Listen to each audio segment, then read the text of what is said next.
서양의 속담 가운데 이런 속담이 있습니다. 행복은 언제나 감사의 문으로 들어와서 불평의 문으로 나간다. 여러분 기억하세요. 감사의 문으로 행복이 들어오는데요. 불평하면 그 불평이 행복의 조건들이 불평으로 나간대요. 감사하면 들어오는데 불평하면 나가는 거죠.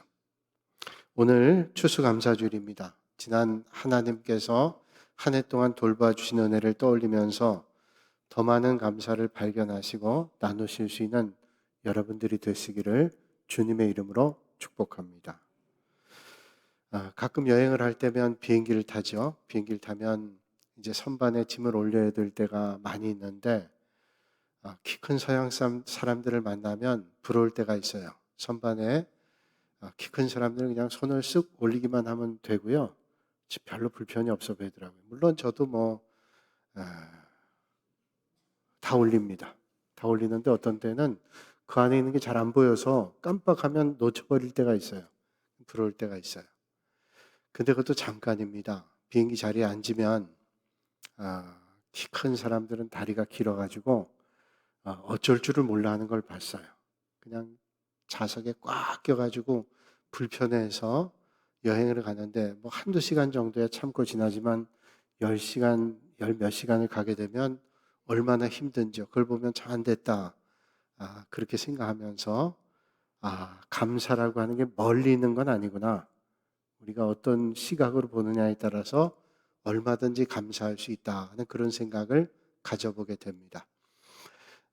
불평이 많은 나라에 한 젊은이가 감사 나라에 유학을 갔다 그래요.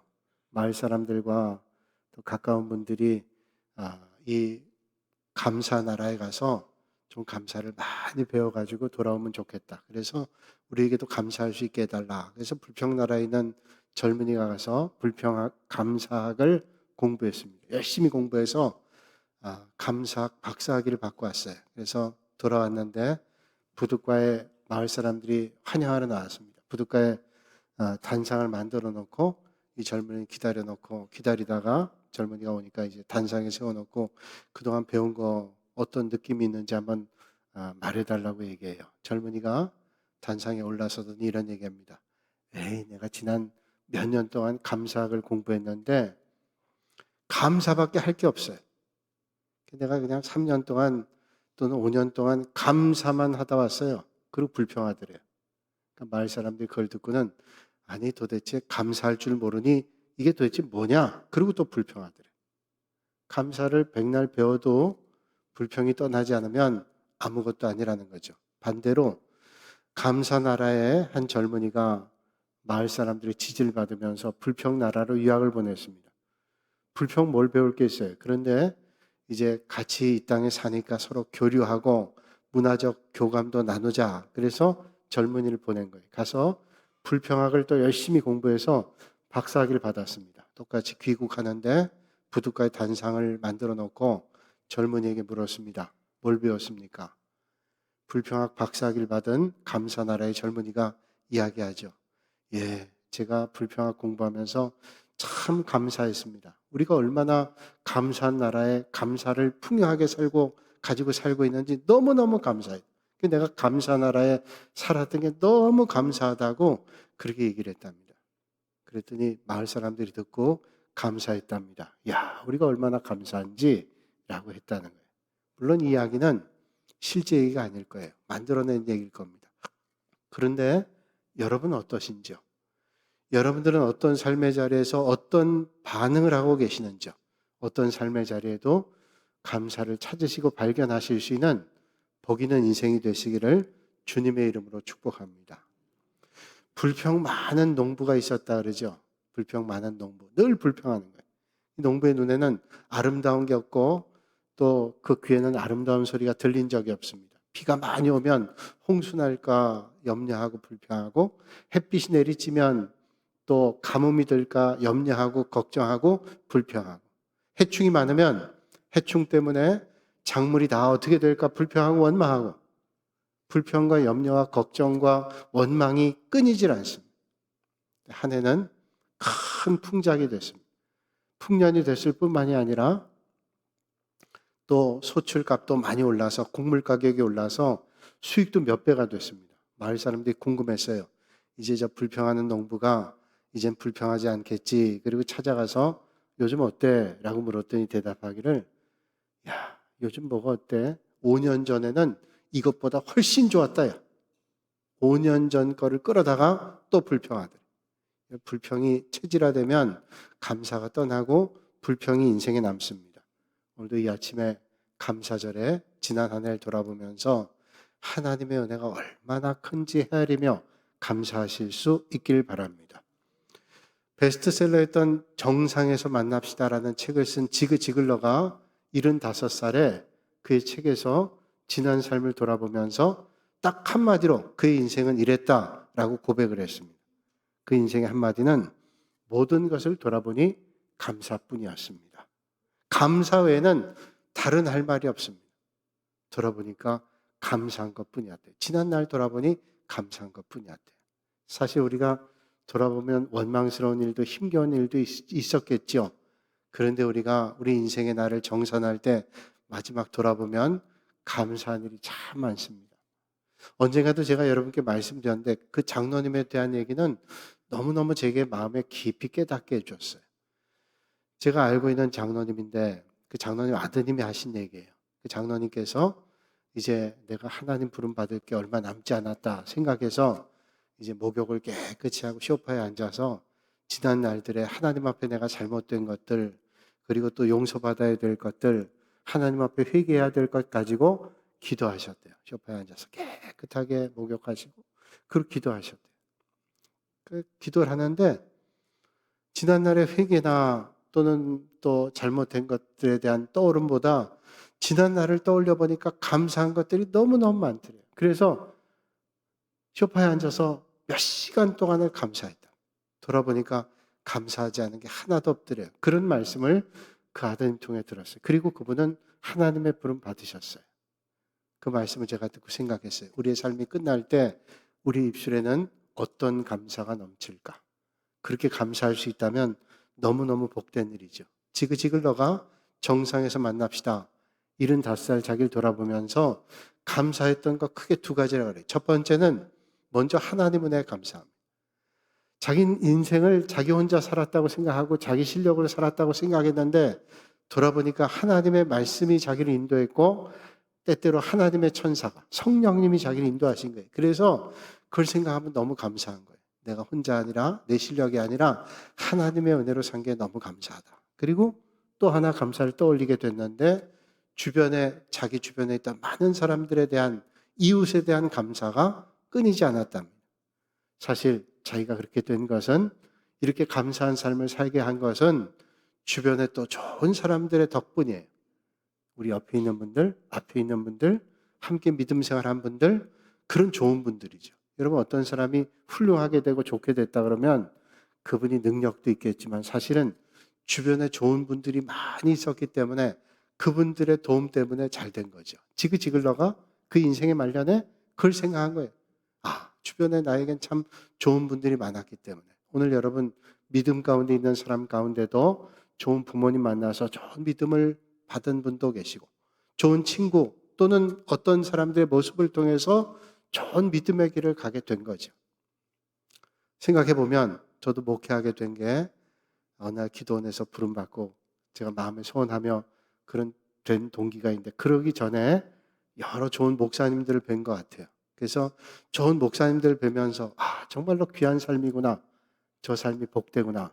그 하나님의 부름에 금방금방 응답할 수 있었어요. 여러분 오늘 좋은 이웃들이 여러분의 삶을 복되게 하는 거죠. 그렇다면 여러분 인간의 성공이 어디 있을까요? 많이 가졌다고요? 많은 걸 배웠다고요? 권세를 많이 누렸다고요? 그게 인간의 성공의 조건일까요? 꼭 그렇지 않습니다. 많이 가진 것 때문에 잘못된 길로 가기도 하고 많은 걸 배웠는데 올바로 쓰지 않기도 해서 그게 성공적인 인생이 되지 않을 때도 있어요. 인간의 성공은 그런 데 있는 게 아니라 얼마나 감사할 수 있느냐, 어느 만큼 감사할 수 있는가, 언제까지 감사할 수 있는가, 또 감사로 결국 우리의 삶을 마감할 때 참 감사했다 그렇게 할 수 있는가 하는 거죠. 그게 바로 그 사람의 성공의 바로메타일 수 있습니다. 일본의 신학자인 우찌무라 간조라는 사람이 있습니다. 이 사람이 쓴 책 가운데 나는 어떻게 그리스도인 되었는가 라는 그런 책을 쓴 적이 있어요. 이 우찌무라 간조가 그의 글에서 이런 말합니다. 하나님께서 주시는 저주가 있다면 인생의 실패도, 인생에 맞게 되는 질병도, 또 다른 사람들에게 당하는 배신도 아니라 인생의 진짜 저주는 하나님이 믿어지지 않는 것이다. 그런 말을 했습니다. 자기는 하나님이 믿어졌대요. 그렇게 하나님 부인했는데 여러분 일본 사람들, 예수 믿는 사람들이 너무 적습니다. 그런데 우찌무라 간조는 크라크라고 하는 그 선교사님을 통해서 농업학교에 갔다가 주님을 영접해요. 그래서 이 사람이 신앙인이 됐고요. 일본의 메이지 유신 때 20명의 위대한 인물이라 그러면 이 사람이 들어갔는데 크리스찬이. 이 우찌무라 간조가 하나님의 은혜로 자기가 주님 만났다. 그러면서 만약에 인생에 저주가 있다면 세 가지인데 그 세 가지 가운데 첫 번째는 하나님이 믿어지지 않는 거예요. 여러분 하나님이 믿어지지 않는다는 게 저주지요. 아무리 믿어보려고 해도 믿어지지 않아요. 이것처럼 저주가 어디 있어요. 어떤 분은 믿으려고 그러는데 성경 말씀을 많이 읽었는데 도무지 믿어지지 않는 게 물고기 2마리 보리떡 5개를 어떻게 5,000명이 먹고 남냐. 그리고 처녀가 어떻게 아이를 낳냐. 말도 안 된다. 안 믿어지는 거예요. 또 어떤 분은 예수님께서 말씀하시니 아멘하고 믿어지는 게 축복이죠. 여러분 안 믿어지는 것처럼 저주가 없어요. 오늘 이 자리에 우리가 주님 앞에 나온 것은 믿어진 거죠. 하나님의 은혜로 믿어진 축복, 얼마나 큰 축복이에요. 또 하나의 저주가 있다면 성경을 많이 읽고 성경의 지식을 많이 가지고 있고 성경의 요절의 말씀을 많이 외운다 할지라도 하나님의 말씀이 들려지지 않는 것이 저주라 그랬어요. 그렇죠? 하나님의 말씀을 아무리 많이 읽고 아무리 많이 외우고 아무리 성경의 지식, 이스라엘이 어떻고 하나님이 어떻고 얘기를 해도 하나님의 말씀이 들려지지 않는다. 그처럼 저주가 어디 있겠어요. 오늘도 하나님 말씀이 들려질 때 마음으로 깨달아지고 귀로 주님의 음성을 듣는 그런 복이 있으시기를 주님의 이름으로 축복합니다. 그리고 세 번째 저주는 감사하는 마음이 없다는 거예요. 하나님이 믿어지지 않고 하나님의 말씀이 들려지지 않고 그리고 감사가 없는 거예요. 그렇죠? 감사가 없이 매사에 원망과 불평과 저주만 쏟아지게 되면 얼마나 불행해요. 그 감사가 없는 인생은 저주받은 인생이에요. 귀한 장로님 한 분을 뵀는데요. 그분은 일찍 이민 갔습니다. 이민 가려고 간 게 아니라 유학을 갔다가 거기에서 이제 직업을 갖고 뿌리 내려서 영주권, 시민권 받고 그렇게 살게 됐어요. 어린 아이를 데리고 와서 미국 가서 살게 됐는데 공부하면서 어려운 시절을 겪었습니다. 그러면서 잘 맞춰서 이제 잘 자리를 잡고 아이도 이제 4살 때 갔는데 자라가지고 또 같은 이민자를 만나서 폴란드계 이민자를 만나서 결혼을 했어요. 잘 자랐어요. 그래서 그 아이도 또 믿음 안에 그렇게 자라는 거예요. 그분이 힘겨운 삶의 자리도 겪고 어려움도 있었지만 지난날 돌아보면서 너무너무 감사한 게 많더래요. 그래서 그 장로님 하신 말씀이 늘 손녀딸을 붙잡아 놓고 이런 얘기를 한대요. 예수님은 누울 곳도 없이 태어나셨는데 우리는 편히 쉴 곳이 있으니 얼마나 감사한지. 그렇잖아요. 예수님은 이 땅에 오셔서 우리를 구원하시기 위해 오셨는데 편하게 쉴 곳이 한 군데도 없었는데 그래서 마국간 나셨는데 우리는 낯선 땅에 와서 이렇게 공부하고 또 잘 자라서 이렇게 믿음 안에 편안한 집에서 평안히 살 수 있으니 얼마나 감사합니다. 때로는 힘든 일도 있고 어려움도 있었죠. 그러나 예수님에 비하면 얼마나 감사한지. 여러분 그런 감사를 찾는 거죠. 그럴 때 우리는 입술의 감사가 여러분의 삶의 자리에 복된 열매로 맺어져요. 제가 시작 때 말씀드렸죠. 감사하는 사람 뭐예요? 행복은 감사의 문으로 들어와요. 불평하면 불평의 문으로 행복이 빠져나갑니다. 락펠러라고 하는 위대한 믿음의 사람이 있어요. 왜 위대한 믿음의 사람인가 하면 락펠러 그러면 우리는 큰 부자라고 생각합니다. 부자죠. 부자가 다 훌륭하지 않아요. 락펠러는 훌륭한 부자입니다. 그는 남을 위해 살았고요. 하나님의 영광 위해 살았습니다. 그가 세운 교회가 생전에 5,200개가 넘습니다. 미국의 굵직한 교회들 가운데 상당수가 락펠러를 통해 세워졌습니다. 그를 그렇게 훌륭한 믿음의 사람이 되게 했던 것은 그가 고백하기를 어머니 때문이죠. 어머니의 믿음, 그 믿음 때문이에요. 어머니가 늘 자식이 가르쳤는데 10가지로 축약하죠. 우리가 잘 알고 있는 첫째는 하나님을 친아버지 이상으로 섬겨라. 어릴 때 락펠러 아버지 세상 떠났어요. 아버지 없죠. 그런데 하나님을 친아버지처럼 그 이상으로 섬겼어요. 하나님께서 은혜 베풀어 줍니다. 그 다음에 목사님을 하나님 다음으로 섬겨라. 그건 뭘 얘기할까요? 목사님을 존중하는 거죠. 하나님의 종을 존중할 때 하나님의 말씀이 들려져요. 여러분, 목사님을 존중하지 않으면 말씀이 들려오지 않은 게 문제입니다. 존중하면 들려와요. 그래서 하나님 다음으로 섬기라고 얘기하죠. 세 번째로는 주일에는 예배를 본교에서 드리래요.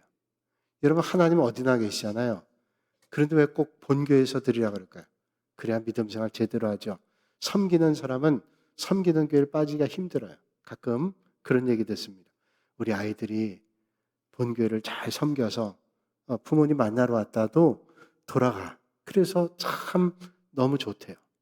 그 얘기를 듣는 저도 너무 감사해요.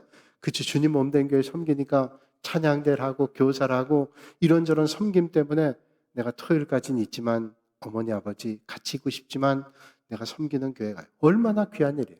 자식은 부모님과 함께 있고 싶지 않아요? 부모님도 자식과 함께 있고 싶죠. 그런데 가요. 내가 찬양대 하잖아요. 찬양대 하는데 바쁜 일 있으면 빠지고, 교사하는데 분주한 일 있으면 빠지고, 내가 이거 하면 빠지고, 그 온전한 믿음 생활 하기 힘들어요. 그러니까 본교회를 꼭 가서 예배를 드려라. 우리 자녀들이 그렇다면 얼마나 귀한 일이에요. 뿐만 아니라 네 번째로는 오른쪽 주머니는 항상 11조 주머니를 하라. 그건 뭘 얘기할까요? 구별하라는 거예요. 하나님 앞에 드릴 것을 구별해야 된다. 이런 얘기죠. 하나님과 손대는 거 아니죠. 여러분, 우리가 받은 건 전부가 하나님 주신 거예요. 그런데 우리가 하나님께 작은 일부를 드립니다. 정성껏 드리죠. 내가 손대면 안 되는 거죠. 그래서 오른쪽에 주머니 넣으라는 건 뭐예요? 구별해서 정성을 다해 하나님께 섬겨야 된다. 이게 귀한 일이에요. 그리고 원수 만들지 마라. 아침에 기도해라. 하루를 마감할 때 반성하고 돌아보고 기도해라. 아침에 하나님 말씀을 꼭 읽어라. 남을 위해 힘껏 도우라. 그리고 예배 시간에 항상 앞에 앉으라. 뒷자리에 계신 분들 죄송합니다. 늦게 오셔서 뒤에 앉았는데 앞에 앉으라는 건 왜 앞에 앉으라 할까요? 앞에 앉으면 잘 들려요. 앞에 앉으면 잘 보입니다. 그래서 우리가 그냥 옛날부터 나온 얘기 아니에요. 앞자리는 금자리, 중간은 은자리, 뒷자리는 자리. 뒷자리는 그 자리예요. 뒤에 부득이 늦어서 그런 분도 계시지만 근데 그런 것 같아요. 왜 앞자리에 앉으면 잘 들리고요. 예배 드릴 마음을 진심으로 하면 앞에 앉게 되기 마련이죠. 네, 생각나는데 얘기 안 하고 싶어요. 자, 락펠러가 그가 40대 중반쯤에 알로페시아라고 하는 병에 걸렸는데요. 이 알로페시아라는 병이 탈모증 비슷한 건데 이게 아주 치료하기 힘든 병입니다. 그래서 의사가 1년을 넘기기가 힘듭니다. 그렇게 얘기를 했어요. 그 어머니가 이제 1년밖에 못 산다는 아들한테 이런 말을 했대요. 락펠러 아들에게, 아들아, 하나님께서 너를 1년 만에 불러가신다면 네가 세상 떠나기 전에 마음껏 하나님 나라를 위해 섬기다가 떠나는 게 좋겠다. 그렇죠. 이제 얼마 못 산다면 야, 돈 많이 벌어라. 네가 마음껏 즐겨라. 이게 아니죠. 하나님 앞에 갈 때 준비가 됐는지 잘 준비하다 가라. 어머니가 잘 말씀해 줬어요. 근데 하나님께서 은혜 주셔서 락펠러가 98살까지 살았고요. 교회를 5,200개 이상 세웠어요. 76살 때 락펠러 아내가 먼저 세상 떠나서 시카고 대학 안에 교회를 하나 세웠습니다. 아내 추모하면서 교회를 하나 세웠어요. 그리고 봉헌하고 그 봉헌 예배를 드리고 나오는데 기자들이 몰려와서 이런 질문을 했습니다. 회장님 어떻게 이렇게 성공한 인생을 살아갈 수 있었습니까? 그때 락펠러가 지체하지 않고 머뭇거리지 않고 이런 얘기했습니다. 예, 그것은 저희 어머니 엘리제 때문에 제가 이렇게 살아갈 수 있었습니다. 왜냐하면 엘리제가 그렇게 가르쳐줬어요. 늘 주님의 은혜를 잊지 말아야 된다. 그리고 하나님 앞에 감사하는 삶을 살아야 된다. 바울은 오늘 본문 말씀 1장 3절로 5절에 이렇게 말씀합니다. 내가 너희를 생각할 때마다, 고린도 교회 교인들을 생각할 때마다 나의 하나님께 감사하며, 고린도 교회 교인들을 생각할 때마다 감사했어요. 그리고 저들을 위해서 간구할 때마다 너희 무리를 위하여 기쁨으로 항상 간구함. 고린도 교회 성도를 생각하면서 간구하는데 기쁨으로 간구해요. 왜 그랬을까요? 너희가 첫날부터 이제까지 복음을 위한 일에 참여하고 있기 때문이라. 생각하고 저들 위해 간구하면 감사와 기쁨이 넘치지 않아요. 왜냐하면 저들이 예수님을 받아들이고 복음의 일에 참여했기 때문에. 지금 바울은 로마의 감옥에 있습니다. 감옥에 있는 바울이 감옥 밖에 있는 고린도 교회 성도들 위해서 축복하며 감사하며 기뻐합니다. 어떻게 이럴 수 있어요? 세상 사람들은 감옥 밖에 있는 사람이 감옥 안에 있는 사람들을 위로합니다. 힘을 내라고. 그리고 죗값을 받고 이제 건강하게 살자. 그런데 감옥 안에 복음 전하다 갇혀있던 바울이 밖에 있는 사람들 위해서 축복하며 저들 때문에 감사해요. 세상에선 불가능해요. 믿음에선 가능해요. 그래서 믿음 안에 있는 사람들은 항상 감사할 수 있는 거죠. 그런데 여러분, 감사는 언제 감사가 일어날까요? 여러분 언제 감사하세요? 누군가 뭘 주면 감사하죠. 누가 뭘 주면 참 감사해요. 어떻게 그거 아주 감사해. 여러분 받으니까 감사하죠. 우리가 왜 하나님 앞에 감사합니까? 감사하죠. 하나님께서 우리에게 은혜 베풀어 주신 것 감사하고, 오늘 살아갈 수 있는 게 감사하고, 누리는 모든 것이 주님께로 왔기에 감사하죠. 그래서 내가 받은 걸 생각할 때 감사하는 거예요. 그러면 감사할 수 있는 첫 번째 뭐예요? 내가 받은 거를 알아야 감사합니다. 받은 걸 모르면 감사할 줄 몰라요. 왜 세상 사람들이 감사를 모를까요? 받은 줄 몰라요. 그런데 믿음의 사람은 생각하고 돌아보니 감사해요. 받은 게 많아요. 생명도, 오늘 살아가는 은혜도, 또 살아갈 날들도 감사하는 거죠. 여러분, 사람은 평안해지면 둔해져요. 먹을 게 많으면요, 무뎌집니다. 사람들이 코가 예민한데 언제 가장 예민한가 하면 굶어보세요. 코가 분주합니다. 온갖 냄새가 다 나요. 금식해보세요. 금식 기도하면 코가 예민합니다. 여러분 영적으로 예민해져야 되는, 먼저 코가 예민해져서요, 여기저기 냄새가 가득 올라옵니다. 코가 예민해져요. 그렇다면 여러분, 환난과 핍박과 어려움과 역경 만날 때, 고난 만날 때 예민해져요. 어떤 데 예민해져요? 하나님의 은혜에 대해 예민해져요. 예를 든다면 이거예요. 우리가 기억하는 탕자 얘기 아시죠? 누가복음 15장에 탕자가 아버지 재산 물려주세요. 살아계실 때. 물려받고 나가서 다 탕진했습니다. 그래서 친구 떨어져, 돈 다 떨어져, 먹을 게 없어. 남의 집 돼지 쥐엄 열매를 먹다가 떠오른 게 뭐예요? 아버지 품에 있을 때 그 풍요했던 삶, 아버지의 사랑 가운데 있었던 은혜로운 삶, 그게 떠오르는 거예요. 어려울 때 은혜를 발견하죠. 오늘 바울을 보세요.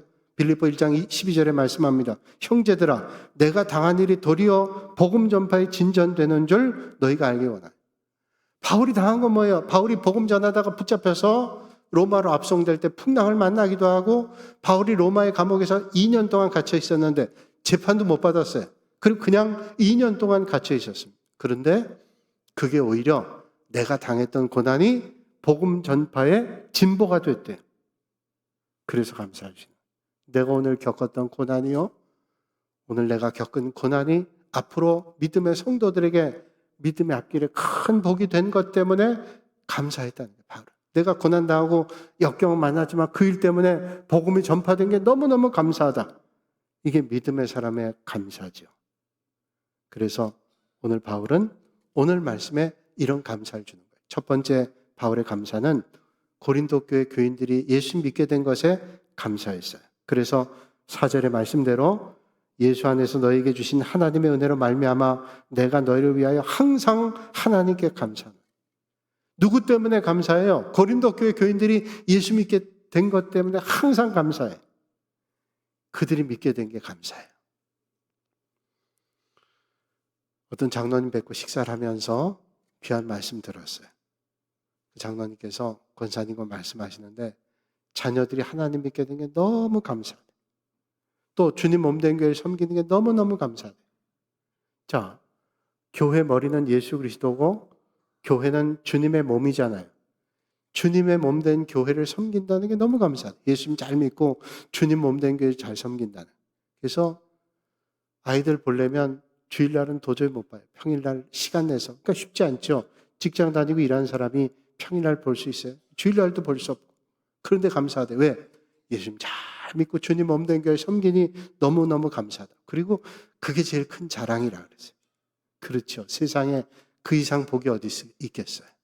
여러분, 여러분의 자녀가 잘 믿는 복이 있기를 주님의 이름으로 축복합니다. 저도 저희들의 자녀가 잘 믿어서 정말로 하나님 주시는 그런 은혜가 넘치기를 바랍니다. 아이들이 공부 잘해서 좋은 대학 가는 거 복이죠. 아이들이 또 좋은 대학 나와서 좋은 직장에 취직하는 것도 복이죠. 남보다 월급 많이 받는 것도 복이죠. 그런데 그렇게 사는데 주님과 멀어져요. 그러면 그게 복이 아니에요. 그런데 그 무엇보다도 영원하신 주님을 믿는다는 게 얼마나 복이에요. 바울은 그래서 저들이 믿는 것 때문에 하나님 앞에 감사했어요. 그리고 둘째로는 그리스도의 은사 때문에 감사했습니다. 고린도 교회 교인들의 은사. 7절에 말씀합니다. 너희가 모든 은사에 부족함이 없이 우리 주 예수 그리스도의 나타나심을 기다립니다.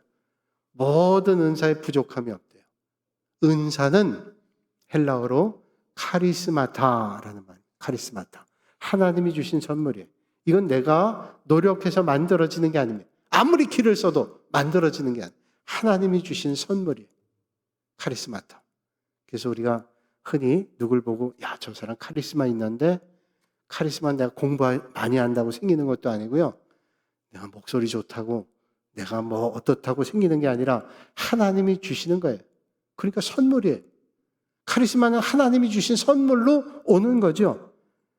은사는 하나님이 주신 겁니다. 도저히 내 손으로 어쩔 수 없어요. 그렇다면 오늘 우리가 은사가 뭐예요? 그러면 나 은사 잘 몰라요. 그런데 여러분 오늘 이 아침에 계신 분들 다 은사 받았어요. 어떤 은사예요? 구원이 은사예요. 여러분 내가 내 능력으로 구원받을 수 있냐? 아무도 없습니다. 예수 그리스도께서 나에게 오셔서 내가 믿어지게 되고 믿음으로 구원 얻게 됐어요. 그래서 구원은 하나님이 주신 은사예요. 여러분 내게 주신 어떤 특별한 재능, 특별한 어떤 것들이 있잖아요. 그것도 은사죠. 근데 우리는 큰 은사를 받았어요. 예수 그리스도를 믿고 구원받았어요. 은사 받은 사람이 잊지 말고 해야 될 게 뭐냐? 그 은사를 가지고 하나님께 영광 올려야 돼. 그럼 뭐예요? 우리가 구원의 은사를 받았다면 구원받은 사람은 하나님의 나라를 위해서 하나님의 영광 위해서 쓰임받아야 되죠. 그래서 고린도 교회 교인들이 예수님을 믿고 또 저들이 많은 은사 때문에 감사해요. 그리고 세 번째로는 이 고린도 교회 교인들이 예수 믿고 또 은사 받고 그것뿐 아니라 주님의 다시 오심을 기다리기 때문에 7절 하반절에 말씀하죠. 우리 주 예수 그리스도의 나타나심을 기다립니다.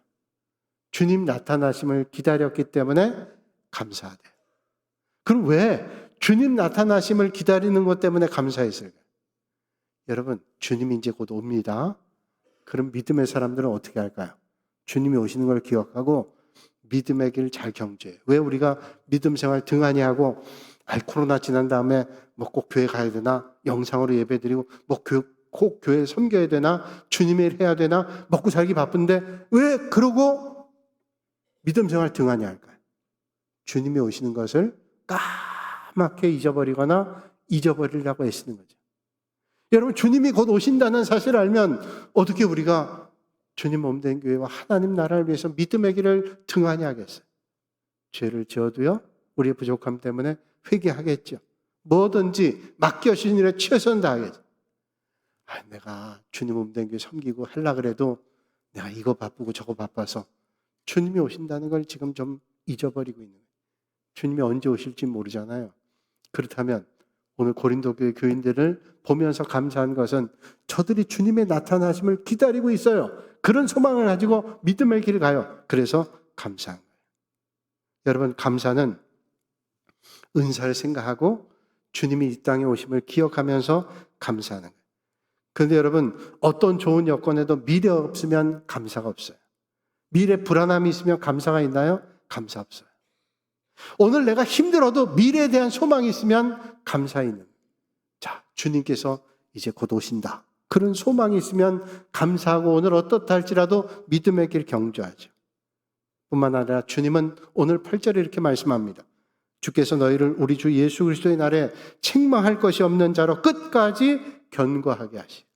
주님이 우리를요 끝까지 견고하게 해주신대. 이런 약속의 말 때문에 우리는 얼마나 감사한지 몰라요.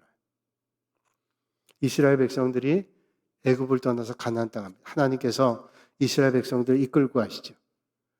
얼마나 하나님의 놀라운 역사가 있었습니까? 홍해 바다를 마른 땅처럼 건너고요. 물이 간절할 때 하나님께서 물을 주시고요. 이스라엘 백성들이 가나안 땅 향해 애굽을 들어서자마자 매일 아침에 하나님께서 먹을 걸 주셨어요. 문 밖에 나가면 만나가 쏟아져 있고요. 만나를 매일 먹으니까 힘들어요. 고기 먹고 싶어요. 불평하니까 하나님께서 메추라기도 주셨어요. 가나안 땅 들어가기 전까지 밥도 안 해도 돼요. 어떤 분들은 난 평생 밥은 먹지만 나는 안 하고 그냥 해주는 밥 먹고 싶다 그러잖아요. 근데 이스라엘 백성들이 가나안 땅 가는데 애굽의 광야길을 갈 때 밥 한 사람 없어요. 하나님께서 날마다 만나를 주세요. 필요하면 물도 주세요. 농사 지을 필요도 없어요. 그런데 왜 원망하다 죽었을까요? 하나님께서 먹이시고 입히시고 돌보시고 인도했는데 왜 원망했을까요? 다른 데 있지 않습니다. 미래에 대한 믿음이 없었기 때문에. 하나님이 지금 인도하시고 역사해 주시는데 앞날에 대한 믿음이 없었어요. 그러니까 원망이 있는 겁니다. 약속의 땅 가나안에 대한 믿음이 없었어요. 그 믿음이 없는 사람은 어떻게 돼요? 가나안 땅 못 들어가고 다 죽었어요. 믿음 있는 사람만 가나안 땅 들어갔어요. 확실한 소망이 없으면 오늘 어떤 삶의 자리에 있다 할지라도 많은 걸 누리고 있다 할지라도 불안해. 내가 가지고 있는 거 없어질까? 내가 누리는 게 없어질까? 하나님에 대한 약속에 소망이 없으면 늘 불안합니다. 그렇다면 여러분, 우리는 어떻게 불확실한 세상에서 불확실한 미래를 나아가면서 항상 감사할 수 있을까요? 오늘 본문의 제목을 제가 그렇게 정했어요. 어떻게 항상 감사할 수 있는가? 여러분, 항상 감사할 수 있는 것은 미래를 향한 믿음, 하나님의 약속에 대한 믿음을 가져야 감사해요. 어떤 자리에도 하나님을 향한 믿음이 없이는 감사 없어요. 내가 많이 가지고 있어도요, 더 많은 가진 사람 보면 감사 없어요. 하나님께서 인도하시는 약속을 믿어야 감사해요. 그런데 그렇게 감사하는 순간 믿음이 생겨나게 되고 그렇게 믿음 가지게 되면 소망이 보입니다. 그러므로 감사의 계절에 주님 믿음으로 여러분 삶의 자리에 감사가 더 넘치는 정말로 복된 감사의 삶이 되시기를 주님의 이름으로 축원합니다.